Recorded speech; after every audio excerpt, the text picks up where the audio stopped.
तो अभी भी लग रहा है ये सपना है।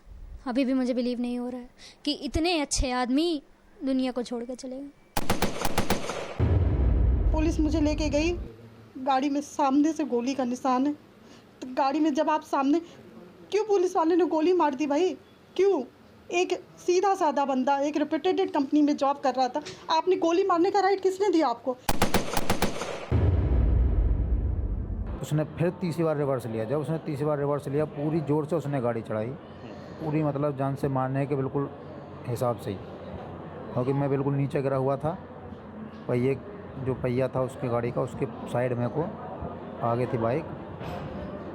उसके बाद मैं जैसे ही खड़ा होकर मैंने कहा भैया रुक जाओ। डराने के लिए मैंने पिस्टल निकाली।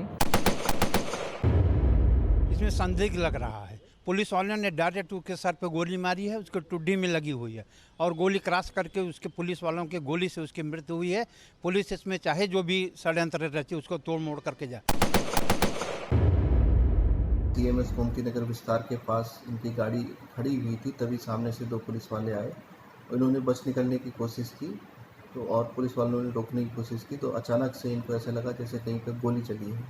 इसके बाद गाड़ी आगे जाकर के एक खंभे से टकरा गई और अंडरपास पर एक दीवार से टकरा गई और विवेक के सर से काफ़ी खून बहने लगा। पुलिस ने इन्फॉर्मेशन नहीं दी। पुलिस तो एक्सीडेंट दिखा रही है अपने हत्यारे सिपाहियों को बचाने के लिए, और उनके आला अधिकारी उनकी मदद कर रहे हैं इस मामले में।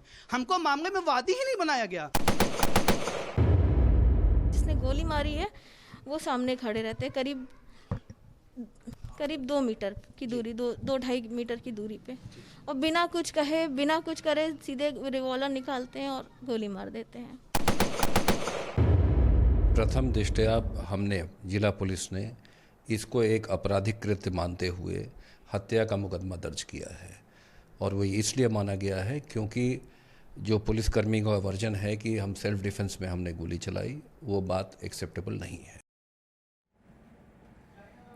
अभी जो कुछ भी आपने सुना उसमें लखनऊ में मारे गए मैनेजर विवेक तिवारी के परिवार वाले हैं, और वो पुलिस वाले भी जिन पर राजधानी की कानून व्यवस्था का जिम्मा है। बात बेटी के उस सवाल से शुरू होती है कि उसने अपने पिता को खोने का यकीन नहीं है। वो बेटी भी हमारे साथ इस कार्यक्रम में जुड़ी हुई है, उनसे हम आगे बात करेंगे।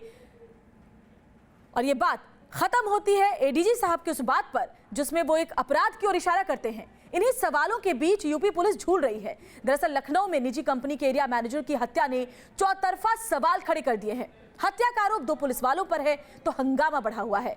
लखनऊ से लेकर दिल्ली तक सियासी संग्राम है। सीएम योगी एक्शन में है, SIT जांच का आदेश दिया जा चुका है, तो केंद्र सरकार भी हरकत में है। लेकिन गम में डूबे परिवार के आंसू थमते नहीं दिख रहे। देखिए इस रिपोर्ट में। ये पूरा पुलिस का घोर अन्याय है। कड़ी से कड़ी सजा चाहिए, कड़ी से कड़ी सजा चाहिए। जिस बेवकूफ़ गवार आदमी ने गोली मारी है उसको कुड़ कुड़ के वो मर जाए और उसको कड़ी से कड़ी सजा मिले। क्यों पुलिस वाले ने गोली मार दी भाई? क्यों?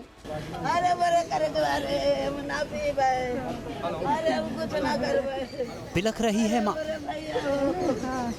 रो रही है बेटी, पत्नी पूछ रही है सवाल। लखनऊ के इस घर में मातम पसरा है। न आंसू थमते हैं, न दर्द जाता है, न गुस्सा कम होता है। यकीन करना भी मुश्किल है कि घर का जवान बेटा पुलिस वालों की गोली का शिकार हो गया। मल्टीनेशनल कंपनी में बतौर एरिया मैनेजर विवेक की जान लेने का आरोप है उन पुलिस वालों पर जिन पर जनता की हिफाजत का जिम्मा था। पत्नी बार बार पूछ रही है कि देर रात महिला मित्र के साथ घर लौट रहे विवेक की खता क्या थी। आपत्तिजनक हालत में थे तो तुम पकड़ के ले जाते। गाड़ी ना रोकना कौन सा क्राइम है? कैसे गोली मारी पुलिस वाले ने? मेरा सबसे बड़ा सवाल यही है।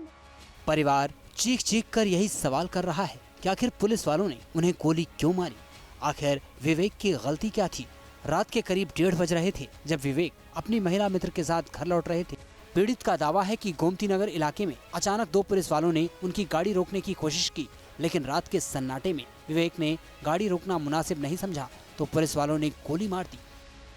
अगर हमको कहीं रोकना होता तो हम सर्विस लेन में रोकते, ना कि मेन रोड पे रोकते।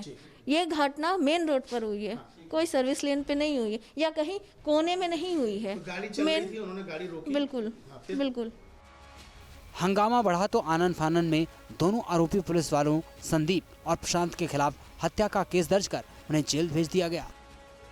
SIT पूरे घटनाक्रम पे जाएगी, कैसे कैसे घटना घटित हुई, क्या परिस्थितियां थीं और क्या परिस्थितिवश ये घटना घटित हुई है, सारे बिंदुओं पर जांच करके अपनी रिपोर्ट अतिशीघ्र देगी। पीड़ित परिवार ने CBI से जांच करने की मांग की है।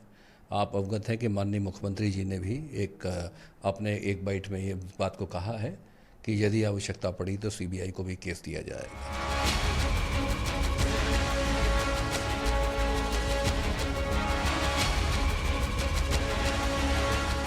लखनऊ में बीच सड़क पर हुए शूटआउट पर बवाल थमता नहीं दिख रहा।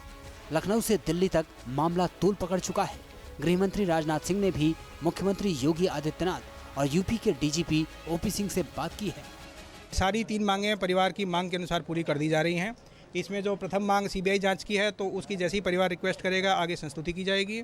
मजिस्ट्रियल जांच SIT जांच से वैसे वे संतुष्ट हैं, परंतु क्योंकि मांग में लिखा है तो CBI जांच की अगर मांग करेंगे तो हम उसको पूरा कराएंगे। 30 दिन के अंदर परिवार के द्वारा मांग की गई थी, ये भी लिख के दिया जा रहा है कि बाकायदा 30 दिन के अंदर अंदर इन सारी चीज़ों की व्यवस्था कराई जाएगी।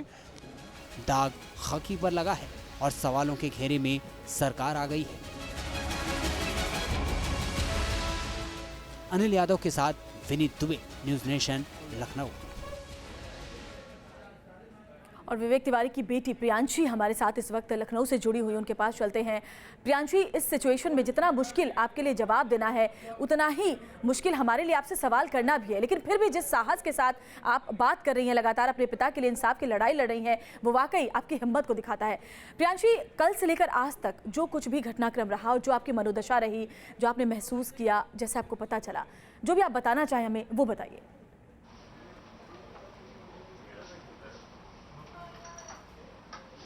मैम, मैं कल अपना 11 बजे एग्ज़ाम दे के आई थी।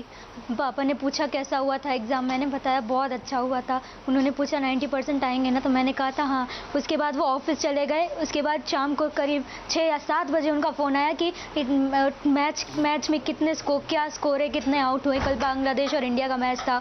उसके बाद से मम्मी को पापा का फ़ोन आया। उसके बाद फिर ये सब पता चला जी। तो उसके बाद प्रियांशी, सुबह आपको पता चला तो पहले क्या बताया गया था आपको? सबसे पहले आपकी माँ ने आपको क्या बताया?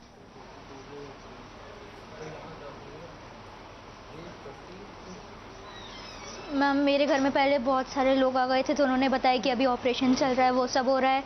लेकिन फिर मम्मी ने बोला कि मुझे बताया कि अब पापा नहीं रहे हैं। बिल्कुल बेटा, मैं समझ सकती हूँ, बहुत ही मुश्किल घड़ी है आपका इस वक्त इस तरह से बात करना, लेकिन फिर भी लगातार आप लोगों ने जिस तरह से लड़ाई को लड़ा है, आपकी मम्मी ने, आपने, वही वजह है कि बहुत जल्दी कार्रवाई हुई है।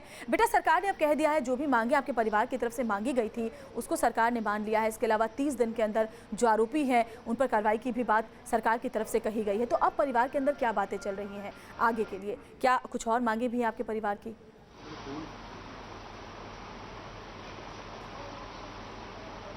नहीं, जितना हमने मांगा था उतना मिल गया।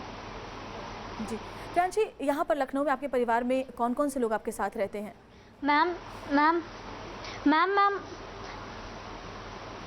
जी सर, मेरे पापा थे, मेरी मम्मी थी और मेरी एक छोटी सी बहन थी। जी।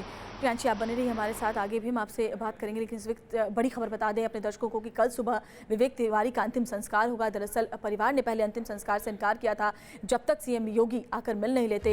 उन्होंने कहा था कि वो अंतिम संस्कार नहीं करेंगे। उसके बाद अब सरकार ने सभी मांगे मान ली हैं। CM योगी भी कल अंतिम संस्कार में शामिल होंगे।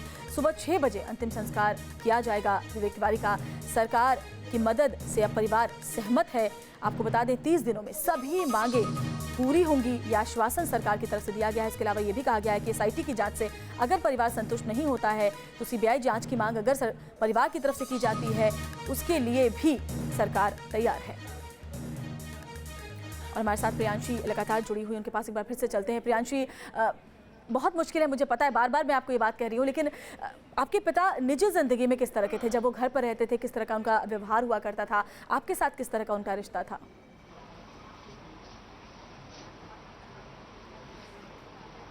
सर, वो मेरे एकदम सर मतलब भाई बहन की तरह थे एकदम मेरे। कभी भी उन्होंने ये फीलिंग नहीं आने दी कि हम लोग अकेले हैं। वो हमेशा हमारे साथ फ्रेंडली रहते थे, कभी किसी चीज़ के लिए मना नहीं करते थे। बिल्कुल। और आप और आपकी छोटी बहन, आप दोनों अपने पिता के बहुत करीब थी, जिस तरह का हमें पता चला है कि बहुत ज़्यादा आप करीब थी, हर बात आप उनसे शेयर किया करती थी अपने पिता से। प्रियांशी,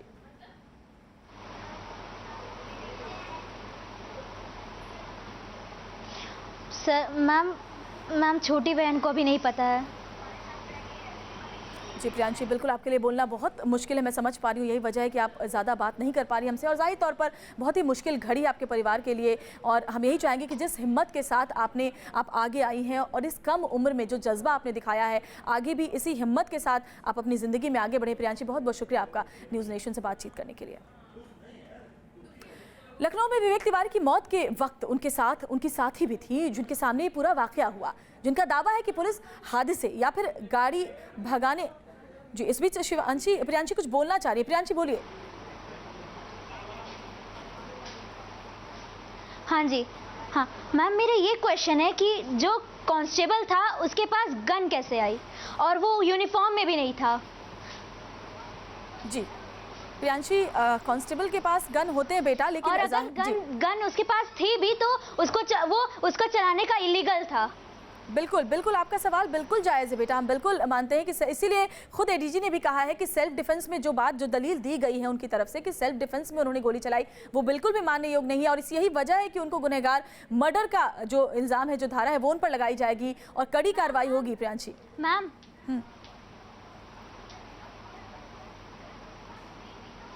मैम बोलिए।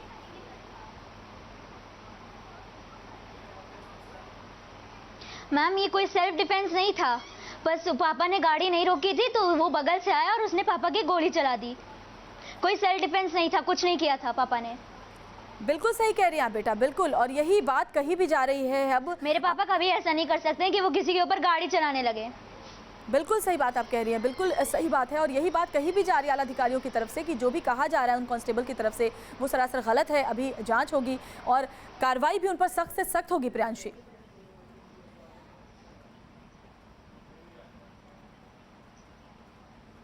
मैम आप बस एक बात बता, मैम मुझे ये पूछना है कि अगर ये सब हुआ तो हमें सना से क्यों नहीं मिलने दिया जा रहा है? मेरी मम्मी आज गई थी सना से मिलने, तो उसके ऊपर प्रेशर बनवाया गया है कि नहीं बताना है उसको।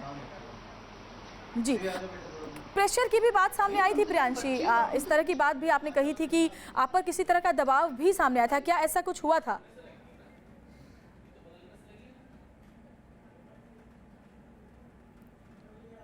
तो प्रियांशी को शायद हमारी आवाज़ इस वक्त नहीं मिल पा रही, एक बार फिर से उनके पास जाने की कोशिश करेंगे। लेकिन लखनऊ में विवेक तिवारी की मौत के वक्त उनके साथ उनकी साथी भी थी, जिनके सामने ये पूरा वाकया हुआ, जिनका दावा है कि पुलिस हादसे या फिर गाड़ी भगाने की जो भी दलील दे रही है वो गलत है।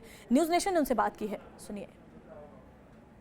सना इस समय हमारे साथ मौजूद है, हम सिर्फ सना से बात करेंगे। सना, सिर्फ एक बात बता दीजिए कि कल रात को जो घटना हुई, उस घटना के बाद आप क्या कहना चाहेंगे और घटना के ड्यूरेशन में क्या हुआ था, संक्षेप में बता दीजिए। नहीं, गाड़ी बिल्कुल नहीं खड़ी थी, बिल्कुल खड़ी नहीं थी, चल रही थी गाड़ी और रोड पे थी। वहाँ पे अगर हमको कहीं रोकना होता तो हम सर्विस लेन में रोकते हैं, ना कि मेन रोड पे रोकते हैं। ये घटना मेन रोड पर हुई है, कोई सर्विस लेन पे नहीं हुई है या कहीं कोने में नहीं हुई है। तो गाड़ी चल रही थी, उन्होंने गाड़ी रोकी। बिल्कुल बिल्कुल।